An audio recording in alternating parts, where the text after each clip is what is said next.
Brazil has had no official health minister for the past 2 months in the midst of the worst pandemic to hit the country in a century. The COVID-19 death toll worldwide has now surpassed 585,000, with over 13.6 million cases confirmed. Senegalese authorities announced the resumption of international flights on Wednesday while conducting strict health protocols to curb the spread of the COVID-19 virus. From the headquarters of Telesur English in Havana, Cuba, this is From the South, and I'm Katrina Goss.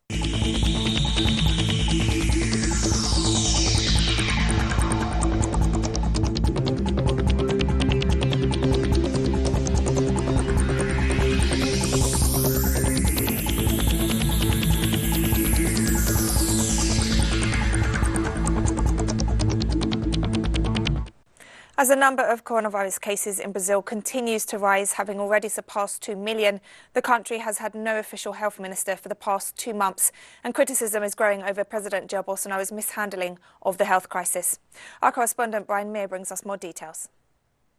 As Brazil passes the 2 million mark in official numbers of COVID-19 infections with no sign whatsoever of the curve beginning to flatten, Supreme Court Minister Gilmar Mendes accused the Brazilian military of committing genocide. Now, the reason he said this is because far-right President Jair Bolsonaro has replaced all of the doctors in the leadership of the National Health Ministry with military officers that don't have any public health experience, that are not trained medical professionals. For the last 2 months, Brazil hasn't even had an official Minister of Health. It has an interim minister who's General Eduardo Pazuello, a guy who has no experience, is not a doctor. The reason Bolsonaro stopped putting doctors in charge of the health ministry is because nobody wanted to support him on his push to use hydrochloroquine in the public health system. All of the doctors, all of the public health specialists in Brazil, everyone who's working fighting this crisis on the front lines says there's much better medicines to use. But Bolsonaro has this kind of bullheaded insistence, following the leadership of his idol Donald Trump, of insisting that there's this magic cure for COVID-19 called hydrochloroquine, that all people have to do is go back to work, open the economy as normal, and if they get sick, take this magic pill. The problem is that with over 1.2 million doses of hydrochloroquine produced by the Brazilian military in response to this crisis, nobody's getting cured. There's still 1,000 people dying a day. In the last 24 hours, 1,340 people died from COVID-19. Not having a health minister in office during the worst pandemic in the last 100 years to hit the country, and having 14 military officers in the leadership of the health ministry, none of which are doctors, is tantamount, in the words of Supreme Court Minister Gilmar Mendes, to genocide. Thank you, Brian. And this Wednesday, Venezuelan President Nicolas Maduro reported on food production and distribution in the midst of the COVID-19 pandemic. According to the president, during the first half of 2020, animal production has increased by 25%, and the distribution of proteins and vegetables in the country has also increased. Maduro referred to the Mission Agro-Venezuela program, noting that it offers well-defined and strategic guidance for increasing national agricultural production.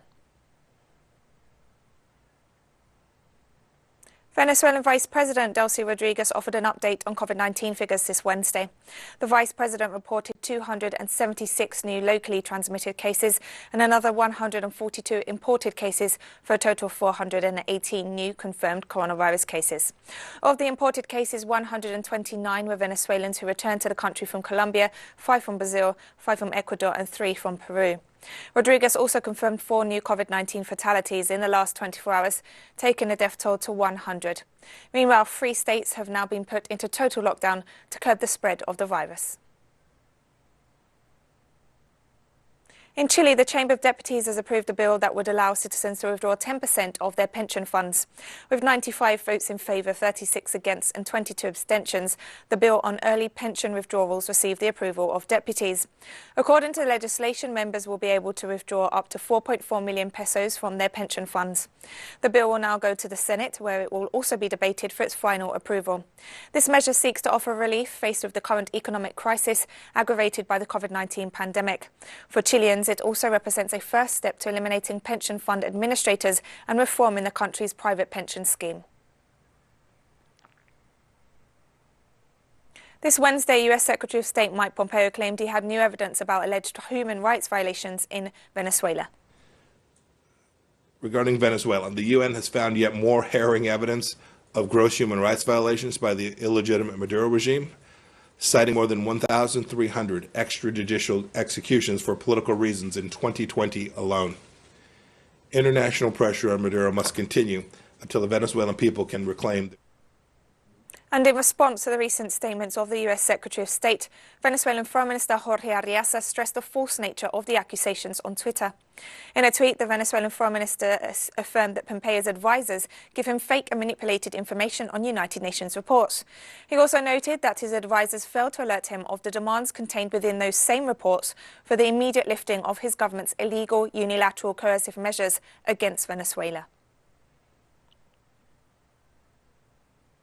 Peruvian President Martin Vizcarra shuffled his cabinet this Wednesday, appointing 11 new ministers, including a new health minister, all of whom are men. Esos son nuestros principales lineamientos de trabajo. These are our main work guidelines at this stage: fighting the pandemic until we defeat the virus, economic recovery so that there is more work and income for all Peruvians, the improvement of the health system, education, and the closing of the wealth gap that will allow Peruvians to have better opportunities. I am sure that with this new, consistent and renewed cabinet, we will be able to advance and complete with the course we have set ourselves. The Economic Commission for Latin America and the Caribbean reported this Wednesday that Latin America and the Caribbean will suffer a minus 9.1 fall in gross domestic product this year as a result of the COVID-19 pandemic. According to the report, both the external and domestic shocks have been stronger than what was foreseen in April, which led to a downward revision of the figures. Guyana is the only country that will show strong growth in the Caribbean. The negative economic impact on the region is associated with the reduction in trade, tourism and remittances, especially from the United States and Europe. According to the report, the fall in economic activity is of such a great magnitude that GDP per capita in Latin America and the Caribbean will end 2020 at a level similar to what was seen in 2010, meaning that there will be a setback of 10 years in income levels per inhabitant. This Wednesday, Argentina marks the 10th anniversary of its landmark marriage equality law. On July 15, 2010, the Argentine Senate approved the law legalizing same-sex marriages with 33 votes in favor, 27 against and 3 abstentions. At the same time, thousands of Argentinians gathered to celebrate the historic move. During the past 10 years, more than 20,000 same-sex couples have tied the knot. Argentina was the first Latin American country to pass such a law. And we're taking a very short break now, so don't go away.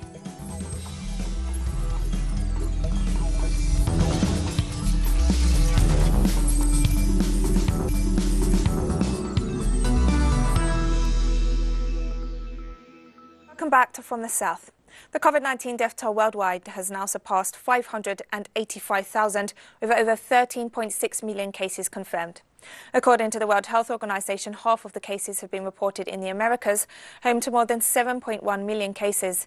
Europe, the second most affected region, has reported over 2.6 million cases, followed by the Middle East with 1.3 million. The surge in COVID-19 cases continues in the Americas, as well as in South Asia and Africa. Sarah and Ramon work as security guards. Both tested positive for COVID-19 at the same time, but their experiences have been different. From Mexico City, our correspondent Aisar Garcia has the story. This is the third time Sara has come in for a PCR test. She wants to know if she still has the virus. She has spent 5 weeks on the edge, isolated from her children and unable to work. I put a plastic wrapping paper in my room so that my children would not be infected and so that I could not hug them. When I still didn't know I was positive, I isolated myself not to infect my children. Because as my fellows were positive, I isolated myself from my children. After a week, I get tested. I test positive and isolated myself. It was during the second week of voluntary confinement when she had difficulty for breathing and had to be hospitalized in a Mexican clinic of Social Security. They transferred me in an ambulance with all the protocols of the COVID. Being in the hospital, they put me in IV line, they put me on oxygen, and they took me to the emergency room. I was there all the time. I was face down because they told me that I had an infection in my lungs, and they put me face down so that my lungs will work well. It is the most angustiating thing I have ever been through, because you are uncertain when you are going to get worse. She recovered and walked out of the hospital on her feet, but it was her turn to see people who did not survive to tell the story. A not very old big lady of 32 years old arrived next to me, and she was already unable to breathe, and they asked her if she gave her permission to be intubated. She refused to, and about 15 minutes later she died. Then we are with that uncertainty all the time. Ramon was also taken over by uncertainty. He presented several symptoms of COVID, and although he was not hospitalized, he remained without seeing his family for 5 weeks. It was more than a month that I didn't see them. I didn't see my family at all, only phone calls, because I was sanitizing all the area where I touched, cleaning that. I did everything by myself. He tells that his mood went all the way down as the weeks went by, and he continued to test positive for COVID. With my head down, I feel that I got too close to my emotions. Yes, I get too close.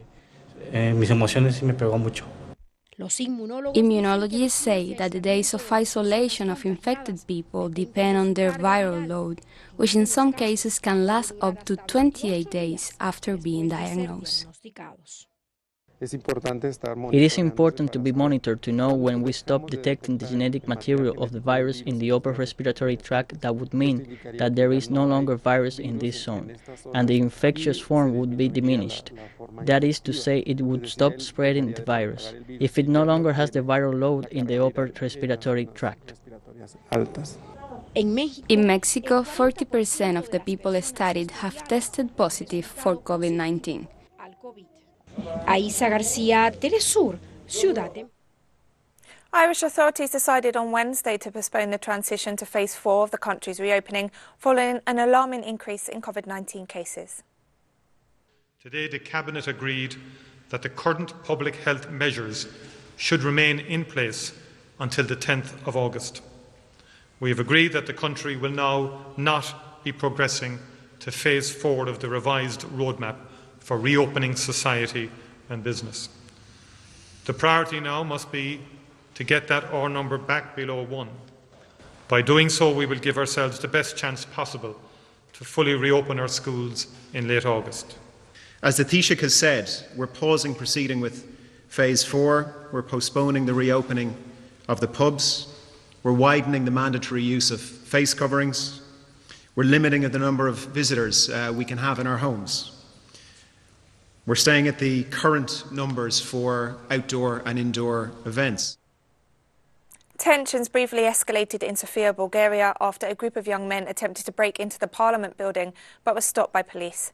Protesters threw bottles and flammable liquids at police, and at least 2 officers were injured. Meanwhile, thousands of mostly young Bulgarians took to the streets for the 7th day in a row to protest against the government and the country's top prosecutor, accusing them of corruption and links to criminal groups.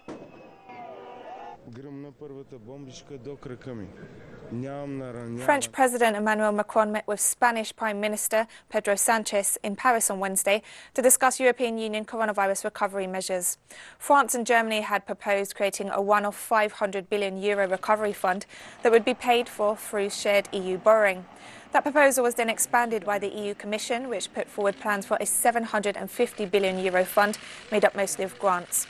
However, the proposal has faced resistance from Austria, Denmark and the Netherlands and Sweden, who are reluctant to grant the funds without further conditions.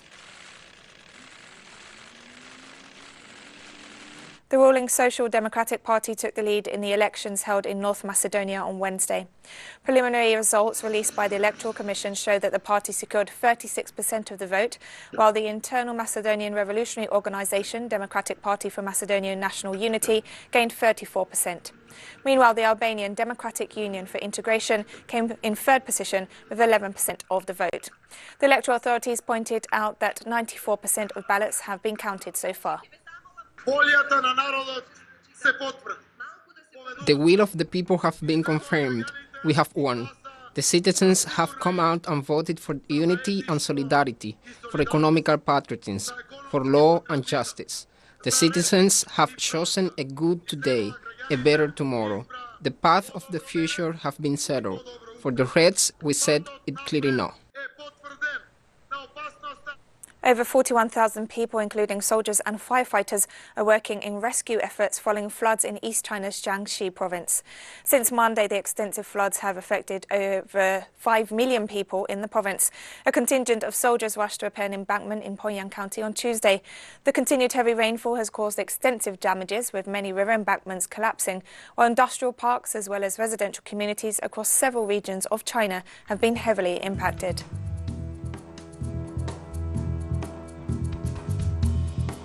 We have more stories coming up after this final short break, so stay with us. Senegalese authorities announced the resumption of international flights on Wednesday while conducting strict health protocols to curb the spread of the COVID-19 virus. It's the first day, so it's a timid recovery. Today we have 7 passenger flights and 8 cargo flights. We have set up equipment and a system to welcome passengers and make sure they are treated in coronavirus conditions. It's a timid recovery. The planes will certainly fill up in the coming days. There will be more and more of them, and we think that in the next 2 months we will have 30% of our traffic compared to last year.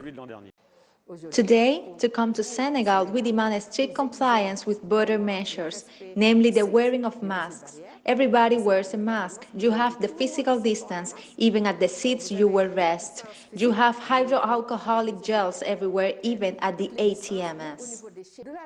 When the passengers arrive, you have thermal cameras, you have the thermoflash. We are in a box where you have to feedback of the temperature, which allows us to insulate them. We have also asked by mutual agreement with the civil aviation that to arrive in Senegal to have a PCR test that is negative through laboratories that have been cleared. Iranian President Hassan Rouhani has stressed that his country has never been isolated, despite the efforts of the United States. During a cabinet session on Wednesday, President Rouhani also noted that progress in the country's development will not stop.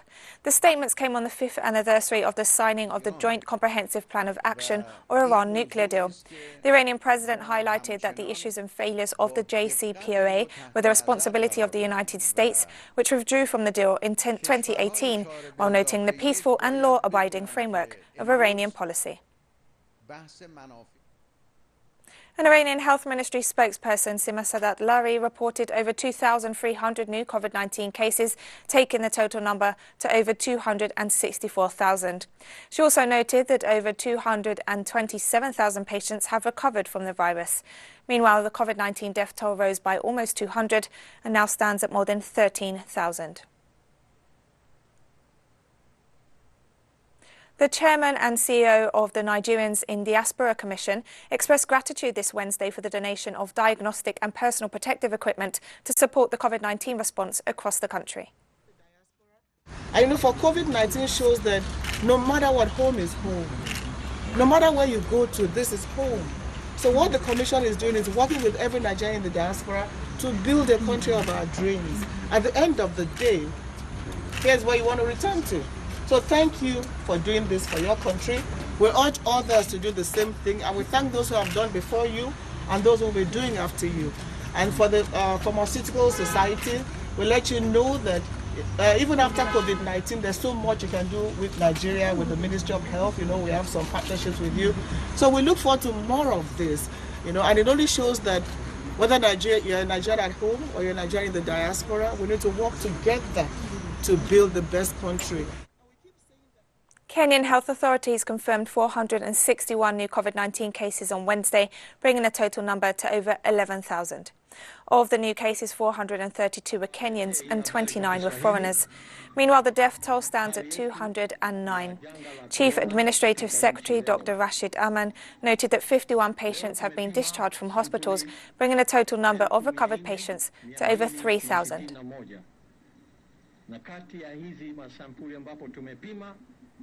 A mission of envoys was sent to Mali on behalf of the Economic Community of West African States this Wednesday in order to mediate in the ongoing political crisis. Led by former Nigerian President Goodluck Jonathan, the envoy mission is set with the task of mediating political differences between Malian President Ibrahim Boubacar Keïta and opposition movements demanding his resignation. Demonstrations recently broke out across Mali, criticising the president's handling of a jihadist insurgency that has been ongoing for 8 years and has led to thousands of deaths and displacements. Meanwhile, the opposition June 5th movement, chaired by Imam Mahmoud Dicko, has also denounced government corruption and called for a new National Assembly. With your cooperation and the good people of Mali who will want to solve the problems, not about individuals, but about the collective interests of the country, I think we'll have a way of resolving the issues. This must be man-made issues, not earthquakes that we have no control. So I believe we'll be able to get something done. You will work with us and we'll succeed. With the will of the President of the Republic, my will as head of the government, the will of the ECOWAS delegates, I am hopeful that this political process will lead us to a solution and a way out of the crisis for the well-being of all the people of Mali. And we've come to the end of this news brief, but you can find these and many other stories on our website at telesurenglish.net. You can also join us on social media, Facebook, Twitter and Instagram. For Telesur English, I'm Katrina Goss, and thank you for watching.